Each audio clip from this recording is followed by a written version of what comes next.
જે ગઈકાલે બહેનોની તપાસ અને ઇન્જેક્શનના વિડીયો વાયરલ થયા, કોઈ ઇન્સ્ટાગ્રામ ઉપર રીલ બન્યા, એ ઘટના ગુજરાત માટે કલંક સમાન છે.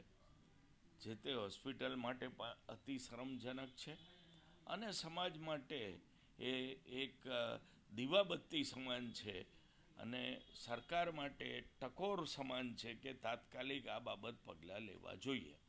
જો સૌથી પહેલાં તો અત્યારે તપાસાધીન છે. કઈ રીતે પહેલો પ્રશ્ન તો એ આવે છે કે જ્યાં તમે દર્દીઓની પ્રાઇવેટ તપાસ કરો છો ત્યાં વિડીયો કેમેરો શું કામ?